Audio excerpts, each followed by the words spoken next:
Welcome to Football Scientific. I'm Aaron Sauter, writer for FootballAnalysisOne.com. I just finished my article today breaking down Week 18 of the NFL season, looking at the most critical staff for every NFL team for Week 18, seeing how things are going to go into the playoffs here starting next week. That article will be published tomorrow morning. Check it out on FootballAnalysisOne.com. Later on today, I'll be writing an article about Stavros Katsantonis being extended 3 more seasons by the helm of the Tiger Cats. A game-breaking safety for the Tiger Cats, honestly. And then the UFL came out with an official press release about the drafting process and how they're going to build rosters over the next week or so for the UFL teams. It's a little bit different than the league document. I think, when something gets leaked by the UFL, they usually change it up before they actually do it. So that way it seems like the people reporting what's happening do not have any credibility. But pretty much this was to say the Stallions had released a thing, their X count, and it pretty much was exactly what was happening. Just a few finer details missing. In addition, today we're going to go through NFL results from Week 18. We're going to go through roster moves heading into the playoffs. We're going to go over our final Week 18 power rankings for the AFC and NFC, although those are pretty much irrelevant because we're heading into the playoffs now. But we're going to go through it anyway and make shorts about it. And then we have some UFL news and CFL news to wrap the day up. Like I said, I'll be having some articles about each of these things. On FootballAnalysisOne.com, CFLNewsHub.com, and UFLNewsHub.com. I am joined today by my guest host, Tyler the Tiger. Tyler the Tiger here, ready to go, fired up, and hoping we can go through the NFL news and you can go through all this other stuff. It should be exciting. It's been a very busy day of NFL football. I guess that's why we've been waiting so long to put the show on, isn't it? Yeah, that's pretty much it. We've been waiting for things to cool down some before we decide to start reporting things. There's a lot of information pumping out quickly today in UFL, NFL, and CFL. Yeah, it's a pretty hectic day. Black Monday on in the NFL, where head coaches are being fired right and left, and a lot of open spots. And I guess we're going to see what happens there. You have any interesting else about that, Professor? Yeah, I do have some interesting stuff. I've been thinking maybe we should do like a series of videos of how we rebuild these teams that are looking for head coaches now, and how we determine the Super Bowl champions. And then we're going to do it on TikTok over the next few weeks. Just kind of like some articles about how, some videos about how we would rebuild those teams to make them into contenders as quickly as possible. It seems like it'd be pretty interesting stuff, and I don't see a lot of people doing that kind of content. That's true. I haven't seen very many people do that content either. So let's get this thing started.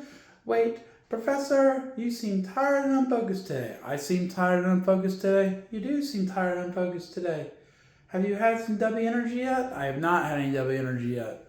I guess that means that's our sponsor for today, W Energy, and I should drink some Japanese yuzu. That's right, Japanese yuzu. Okay, let me pop the top. Okay, I'm going to drink it up. All right, do it, Professor, do it. Okay.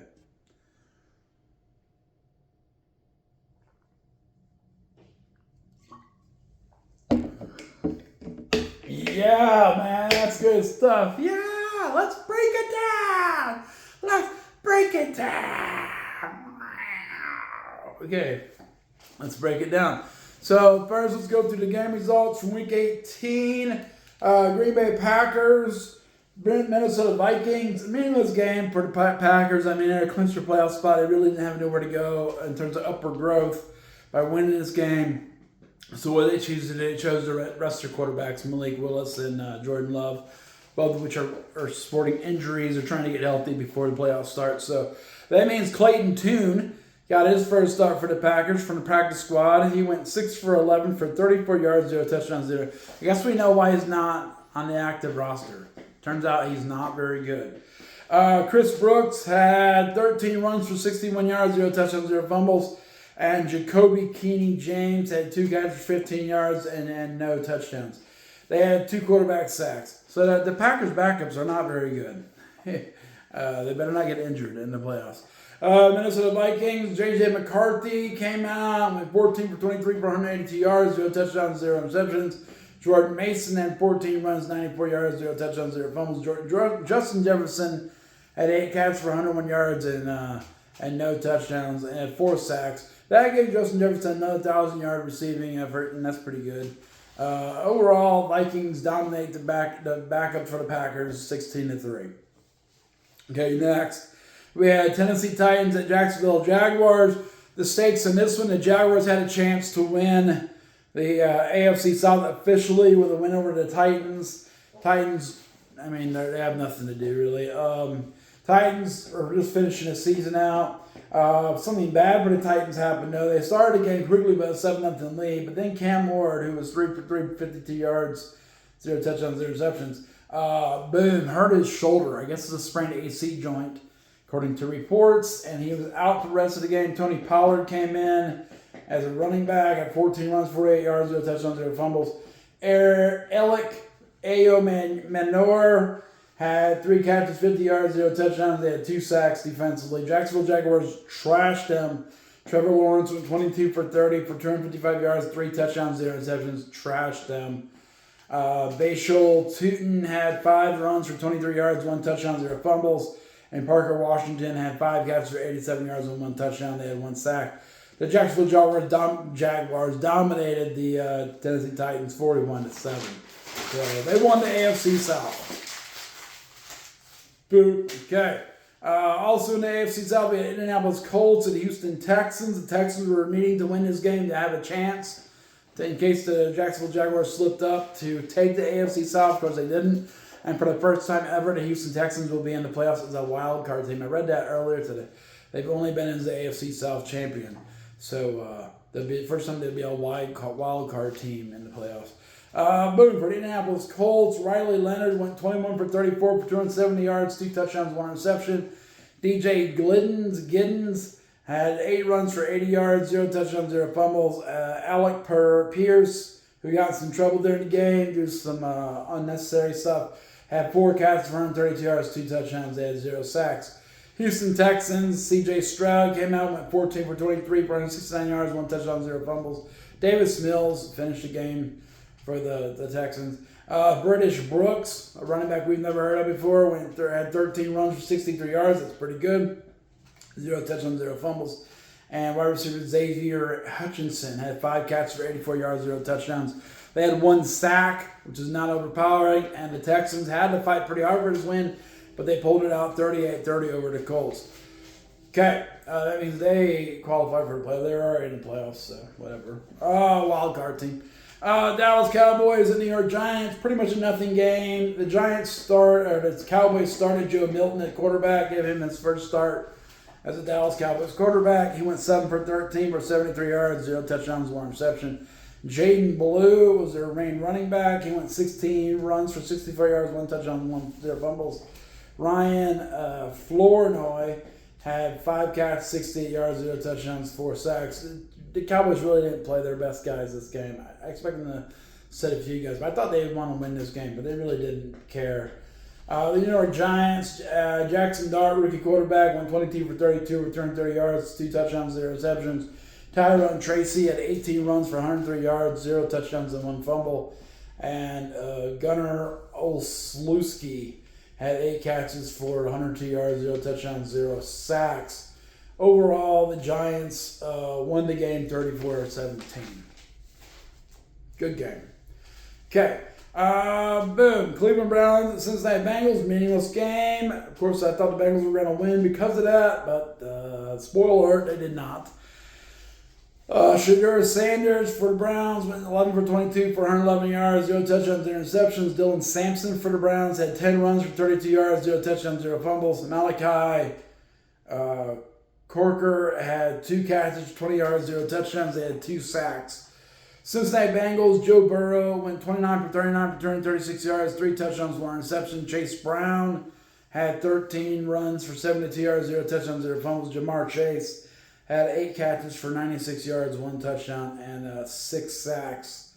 So ultimately, the Bengals and Browns played a game pretty much what you expect from them, ugly and close and a grinder. And the Browns won on last-second field goal, which they lost on last-second field goal the first game of the year So they won one on the last second field goal to end this game.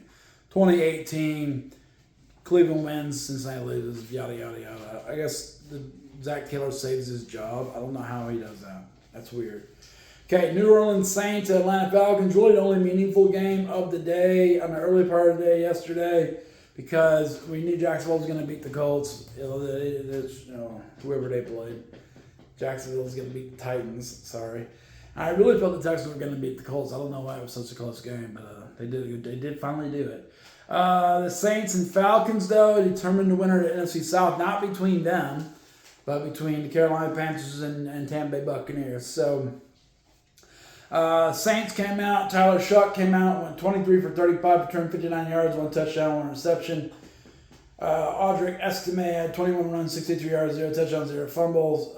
Ronnie Bell, wide receiver, had 2 catches, 23 yards, 1 touchdown. They had 4 sacks defensively.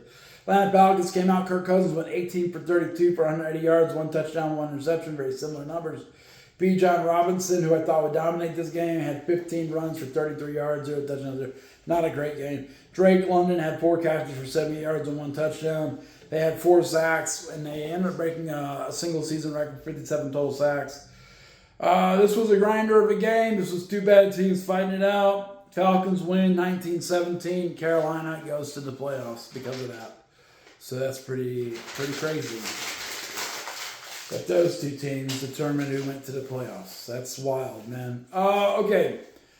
Next, Miami Dolphins and New England Patriots. Patriots trying to tune up for the playoffs. Dolphins is trying to get this thing over with. Quinn Ewers came out for the Dolphins and went 16 for 23 for 137 yards, 1 touchdown, 1 interception. Jalen Wright had 13 runs for 23 yards, 0 touchdowns, 1 fumble. Malik Washington had 3 catches, 6 yards. 3 catches, 6 yards. Ouch. 2 touchdowns, 1 touchdown, and they had 0 sacks. New England Patriots, Drake May went 14 for 18 for 191 yards, 1 touchdown, and no interceptions. Good game by him. Ramondre Stevenson had a big day. He had 7 runs for 131 yards, 2 touchdowns, and 0 fumbles, and he had a couple receiving touchdowns. Hunter Henry had 5 catches for 56 yards, 0 touchdowns, and they had 4 sacks defensively. Patriots roll against Miami 38-10. Miami really didn't play their best guys, though. Okay, next. Arizona Cardinals at LA Rams. The Rams, if they won that game, would boost their playoff seeding to number 5 in the NFC. If they lost, they'd be number 6 with San Francisco in front of them. That must not a huge difference, but it's the difference between playing the Eagles or playing the Carolina Panthers in the first round of playoffs. So I think it was obvious the Rams did not want to end up playing the Eagles because they have not beat the Eagles. That's a team they cannot beat. So it was important for them to win this game and play the Carolina Panthers, who they also did not beat this year. Mental note, okay? So Arizona Cardinals, LA Rams. Jacoby Brissett for the Cardinals went 22 for 31 for 243 yards, 2 touchdowns, 1 reception. Amari DiMercato had 2 catches, 29 yards, 0 touchdowns, 0 fumbles. Michael Wilson had 5 catches for 99 yards and a touchdown. They had 1 sack. The LA Rams, Matthew Stafford went 25 for 40 for 259 yards, 4 touchdowns, 0 interceptions. That's a good game by Matthew Stafford. He played well for once in that game. Kyron Williams had 12 runs for 60 yards, 0 touchdowns, 0 fumbles. Puka Nacua had 10 catches, 76 yards and a touchdown. They had 6 sacks overall. And overall, the Rams did struggle, but they scored 21 straight points starting in the end of the 3rd quarter. And they pulled away and won 37-20. And they are the 5th seed in the NFC because of that. Boom. Then we had Detroit Lions and Chicago Bears. It seemed like the Bears had everything sewed up that needed to get sewn up, so I didn't know how bad they wanted to win that game. Although Ben Johnson said they wanted to win it a lot. Detroit wanted to win it a lot, and that showed. That's because Dan Gamble doesn't want to get a losing record. Building a culture thing, you know, and there was a difference between a losing record and a winning record. So with that in mind, this ended up being a pretty good game. Detroit Lions came out fast out of the gate. Jared Goff went 27 for 42 for 331 yards, 1 touchdown, 1 interception. That interception's costly. Jahmyr Gibbs had 19 runs for 80 yards, 0 touchdowns, 0 fumbles. Amon-Ra St. Brown had 11 catches, 139 yards, 0 touchdowns. They had 1 sack. That's a pretty good game by the Lions. The Bears, they saw a real slow in this game. Caleb Williams Went 20 for 33 for 212 yards, 0 touchdowns, 1 interception. DeAndre Swift, 10 runs, 40 yards, 0 touchdowns, 0 fumbles. Colson Leveland, 10 catches, 91 yards, 1 touchdown. They had 3 sacks overall. The Bears were down 16-0 heading to the fourth quarter, and then they roared back and tied it up 16-16. But then at the very end, they blew a drive and allowed the Lions to kick a field goal. And the Lions won 19-16. So I'm not sure what that says about the Bears, but I think the Bears are going to be hard to move forward in the playoffs.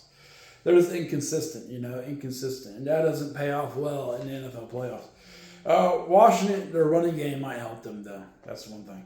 Washington Commanders and Philadelphia Eagles. This seemed like a meaningless game for the Philadelphia Eagles. They're really just adjusting their seed. Commanders, pretty much a meaningless game, but someone's got to win. So the Commanders came out. Josh Johnson, who's like a 39-year-old quarterback, went 14 for 22 for 131 yards, 1 touchdown, 1 reception. Not a great game, but whatever. Chris Rodriguez had 16 runs for 65 yards, 1 touchdown, 0 fumbles. John Bates had 2 catches for 13 yards, 13 yards, 1 touchdown, 3 sacks. Philadelphia Eagles, Tanner McKee had Philadelphia Eagles, Tanner McKee. That's not Jalen Hurts. Went 21 for 40 for 241 yards, 1 touchdown, 1 interception. Tank Bigsby, that's not Saquon Barkley, had 16 runs for 75 yards, 1 touchdown, 0 interceptions. Grant Calcaterra, that's not A.J. Brown. That's his name, right? 2 catches, 21 yards, 1 touchdown. They had 0 sacks. Pretty much the Eagles did not play their starters most of this game. The Commanders played the best they had, and the Commanders won 24-17. Pretty meaningless game overall. Boom. New York Jets and Buffalo Bills. Always a meaningful game. It's the last game at Highmark Stadium for the Buffalo Bills before they move to their new stadium next year. New York Jets came out. Brady Cook went through for, had 11 completions on 22 attempts, 60 yards, 1 touchdown, 0 interceptions. Better than what we've seen from Brady Cook recently, honestly. Khalil Herbert had 12 runs, 42 yards, 0 touchdowns, 0 fumbles. Isaiah Williams for the Jets, 5 catches, 24 yards, 0 touchdowns, 0 sacks. Important to know the Jets ended up being the first team in the NFL to not have a single interception throughout the season. Mental note. Buffalo Bills, Mitch Trubisky, who started over Josh Allen, went 22 for 29 for 259 yards, 4 touchdowns, 0 interceptions. Ray Davis, who started over James Cook. I think James Cook started. He got the rushing record, but Ray Davis finished the game up 21 for 151 yards, 0 touchdowns, 0 fumbles. That was a good running day for Ray Davis. Gabe Davis had 5 catches for 41 yards, 1 touchdown. They had 1 sack overall. Buffalo Bills roll against the Jets, even though the starters 35-8. So that kind of tells you where the Jets are at, the garbage bin. Okay, Kansas City Chiefs at Las Vegas Raiders. I really thought the Raiders would probably lose this one, but they've already clinched the number 1 pick in the overall draft, so they seem slightly more motivated. The Chiefs did not start Chris Olukudun. They started Shane Bichelle, so they got him off the practice squad for the Buffalo Bills. So they're just trying to get some looks at the different guys. Shane Bichelle went 7 for 14 for 88 yards, 0 touchdowns, 0 interceptions. Brashard Smith, 12 runs, 56 yards, 0 touchdowns, 0 fumbles. Marquise Brown, Hollywood Brown, for those that keep track, 3 catches, 64 yards, 0 touchdowns. They had 3 sacks overall. Raiders, Aiden O'Connell, who's not Geno Smith. We already knew Geno Smith wasn't going to play in this game. Went 10 for 22 for 102 yards, 0 touchdowns, 0 interceptions. Aston Janty had 26 runs for 87 yards, 0 touchdowns, 0 fumbles. Michael Mayer had 3 catches, 47 yards, 0 touchdowns. And the big stat of the day, the Raiders produced 8 sacks against Kansas City, which led to a 14-12 win. That defensive effort was great, even without Max Crosby being there. So whatever. Next, we had the LA Chargers at Denver Broncos. The Chargers came in, resting a bunch of guys, not really wanting to put up too much of a fight against Denver, who's going to get the number 1 seed in the AFC for winning this game. So what happened? Well, Trey Lance came out for the LA Chargers and showed why he didn't get reps the rest of the season, because he went 20 for 44 for 136 yards, 0 touchdowns, 1 interception. Jarrett Patterson, who I've never heard of before, had 8 runs for 29 yards, 0 touchdowns, 0 fumbles. Keenan Allen had 7 catches for 36 yards, 0 touchdowns. They had 4 sacks for the LA Chargers. Denver Broncos, Bo Nix went 14 for 23 for 141 yards, 0 touchdowns, 0 interceptions.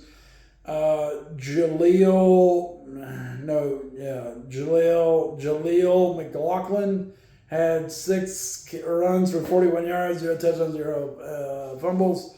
And then Evan Engram had 3 catches for 45 yards, 0 touchdowns. They had 4 sacks as well. And the Broncos win, as expected, 19-3. And they clinched the #1 seed in the AFC. And then the big game of the day, the second big game of the day, bigger than the first really, was for the AFC North Championship on prime time, Sunday Night Football. Baltimore Ravens and Pittsburgh Steelers. The Ravens came out, Lamar Jackson came out and went 11 for 18 for 238 yards, 3 touchdowns and interception. Derrick Henry had 20 runs for 126 yards, 0 touchdowns, 0 fumbles. Zay Flowers had 4 catches, 138 yards, and 2 touchdowns, which is he only had 1 touchdown coming in, so that's pretty good. They had 2 sacks overall on defense. The Steelers, who were the home team here, had Aaron Rodgers come out and go 31 for 47, return 94 yards, 1 touchdown, 0 interceptions. Pretty good game by Aaron Rodgers. Jaylen Warren had 14 carries, 66 yards, 0 touchdowns, 0 fumbles. Calvin Austin had 3 catches, 55 yards, and 1 touchdown.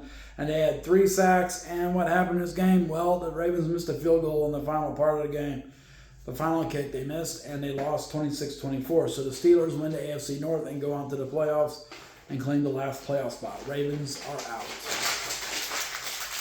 Boop. Okay. All right. So then we got roster moves. Based on that, we're going to roster moves and other news and coaching news and stuff. So let's go through that real quick. So first, Denver Broncos are claiming the #1 seed in the AFC. Bing. And the AFC playoff picture, we got the #7 Chargers. We're at #2 Patriots. That's going to be played this week. #6, this is a wild card matchups. #6 Buffalo Bills at #3 Jacksonville Jaguars. #5 Texans. #4 Pittsburgh Steelers. And it's off the top of my head, I say it goes Patriots, Bills,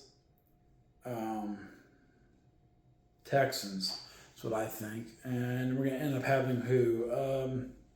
Bills play the Broncos, Texans play the Patriots, ends up being Bills and Texans for the Super Bowl. I don't know. All right, 2025 Jacksonville Jaguars and the 2025 New England Patriots and the 1999 Indianapolis Colts are the only teams that go from 13-plus losses in one season to 13-plus wins the next season. And the Patriots, Jacksonville Jaguars, and 1999 Colts all did that. Boom, Indianapolis Colts, GM Chris Ballard, and head coach Shane Steichen get to keep their jobs for another season. So whatever they did with Philip Rivers worked, they get to keep their jobs for another season. Okay, in the NFC playoffs, we got #4, the Packers, at #2, the Chicago Bears. That should be a big game. That's going to determine who moves on. And that's also in the division. So it should be a fun game. Third time they play each other this year. #6, 49ers at #3, Eagles. 49ers have beaten the Eagles many times before. Unlike the Rams. So I think the Rams really wanted to win against Arizona so they could not play the Eagles. Because they were going to lose to the Eagles. They might beat the next team, which is the #5 Rams at Carolina Panthers. They lost to the Panthers, though, last time they played them, too. They had turned the ball over too many times. And the bye is going to the Seattle Seahawks, okay, the #1 seed in the NFC. Atlanta Falcons made a bunch of moves. First, they fired head coach Raheem Morris, boop, last night. They fired general manager Terry Fontenot last night, boop. They have moved Greg Beatles, I think, to become the CEO, to take over for Rich McKay, to lead the Falcons as the CEO of the Falcons. And the rumors are they're going to move former quarterback Matt Ryan in to be the president of the Falcons. We'll see if that happens. Several jobs opened up today. Atlanta Falcons are one, but New York Giants already had one. Tennessee Titans already had one. Arizona Cardinals fired a coach today. Cleveland Browns fired a coach today. Las Vegas Raiders fired a coach today. And then two teams need a GM, Miami Dolphins and Atlanta Falcons. So that's going on. Boom. Cleveland Browns, they fired head coach Kevin Stefanski. Yep, so, and then the general manager, Andrew Beeman or whatever, he's going to be in charge of picking a new Cleveland head coach. I don't know who wants that job. If you can win and then still get fired, that's like the Penn State job. No one wants that job, I don't think. New York Giants, they're keeping GM Joe Schoen, and because they put together a good young core of players. There was no word about their older head coaching job already got opened up. They already fired the head coach. So. Tennessee Titans have requested head coach interviews with Denver Broncos defense coordinator Vance Joseph, Colts defense coordinator Lou Anarumo, Chiefs defense coordinator Steve Spagnuolo, and Chicago offense coordinator Matt Nagy. I say that might be Chiefs offense coordinator Matt Nagy. Why are we going to keep recycling the same dudes? That's why these teams always end up losing stuff. No one's willing to make a change. I'm going to go through a video series on TikTok starting tomorrow, maybe tonight, about what I would do to turn these franchises around. And if a team is interested, man, let me know. I'm willing to come and show up to your facility, be your GM or your head coach, probably your GM, and put these plans in place and turn you into a winner. Okay? And that we'll do it. We'll do it together. You hear me, Bengals? We'll do it together. Now, I do live closer to Tennessee. I do live closer to Atlanta. So either one of them, let me know. I'll put the plans out there. You let me know if you're interested, and then we can go from there, okay? All right, Las Vegas Raiders, they fired head coach Pete Carroll after they signed him to a 3-year deal last year. That's done. GM John Spytek and Tom Brady are in charge of finding a new Raiders head coach. Miami Dolphins have requested a general manager interview with Josh Williams from the San Francisco 49ers. I don't know. And he was a finalist for the Jaguars GM job last year. Arizona Cardinals, they have fired head coach Jonathan Gannon one day after announcing his birthday on TikTok or Twitter or whatever, okay? They fired head coach Jonathan Gannon. He had 9 straight losses at the end of the season. That's real bad. GM Monty Austin will be leading the charge to find a new head coach. That's another team that, who wants to coach that team? I will go through a plan how to fix that team. And then Cardinals, you can call me up. Hit me up on Football Scientific, and we'll get you right. Okay, we'll get you right. Tennessee Titans quarterback Cam Ward suffered a shoulder injury yesterday. Ended up being an AC joint sprain. No surgeries needed. He's hurt his shoulder. He plays for the Titans. He just wanted to not get hit anymore. LA Rams wide receiver Devontae Adams is expected to return to the field this week against Carolina Panthers. Of course, playoffs, now it's meaningful. He's going to come back and try to do what he can. Then let's go 49ers running back Tatum Bethune is out for the rest of the year with a groin injury. So he's done. More injuries for the 49ers, obviously. Okay, so with that in mind, we have our AFC and NFC power rankings, our final power rankings for the AFC and NFC at the end of the season. And then we're focusing on playoffs the rest of the way. So number 16, the AFC was the New York Jets, who are 3-14. Number 15, the Tennessee Titans, who are 3-14. Number 14 is Kansas City Chiefs, who are 6-11. Number 13 is Las Vegas Raiders, who are 3-14. Number 12, Cincinnati Bengals, who are 6-11. Number 11 is Cleveland Browns, who are 5-12. Number 10 is the Indianapolis Colts, who are 8-9. Number 9 is Miami Dolphins, who are 7-10. Number 8, Baltimore Ravens, who are 8-9. Those teams are all out of the playoffs. So with playoff teams, here's your power rankings for the AFC. Number 7, Pittsburgh Steelers at 10-7. I think they're the worst team that got in the playoff, man. Number 6, LA Chargers, 11-6. Buffalo Bills, 12-5. At number 5, number 4, Houston Texans are 12-5. Also, but they're number 5. They're 12-5 with a big winning streak. And if you're hot and healthy, you have a chance to go deep in these playoffs. Okay, number 3, New England Patriots are 14-3. Denver Broncos are 14-3. Number 2, and Jacksonville Jaguars, in my mind, they beat the Broncos last night. Played them are 13-4. I think they're the best team in the AFC right now. In the NFC power rankings, we got number 16, Arizona Cardinals at 3-14. Number 15, Dallas Cowboys 7-1. Number 14, Washington Commanders 5-12. Number 13, New York Jets 4-13. Number 12, New Orleans Saints are 6-11. Number 11, Atlanta Falcons are 8-9. Number 10, Tampa Bay Buccaneers are 8-9. Number 9, Minnesota Vikings are 9-8. And then at number 8, we have Detroit Lions who are 9-8. Yeah, hair in my mouth. Okay. Boom. Then with the playoff teams in the NFC, we got number 7 is going to be Carolina Panthers at 8-9.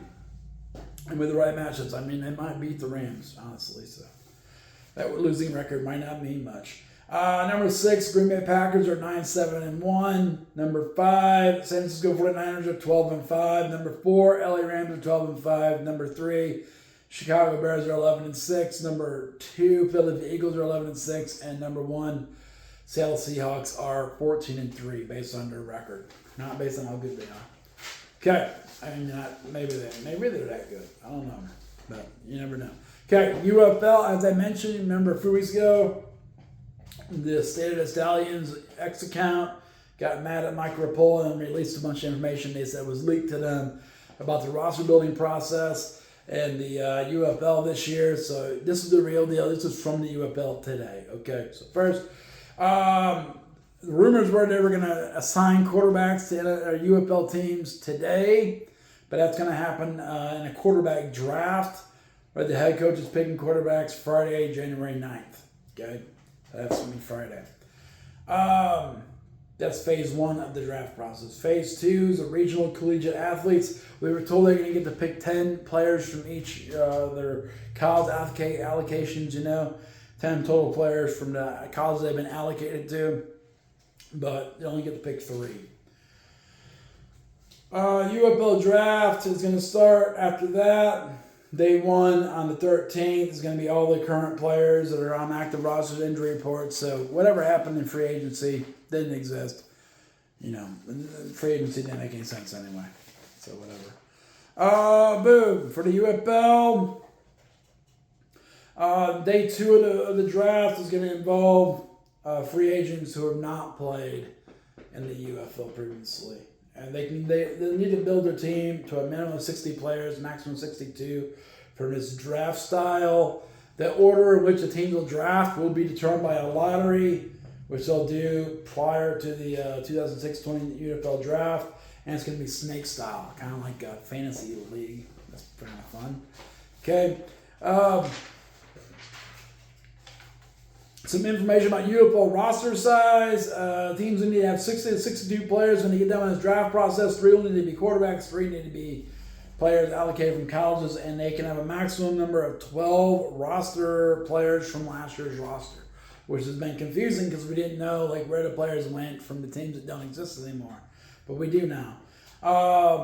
After the draft, the team can add free agents and get up to 64 players for training camp. So they're going to have 64 players for training camp. Okay.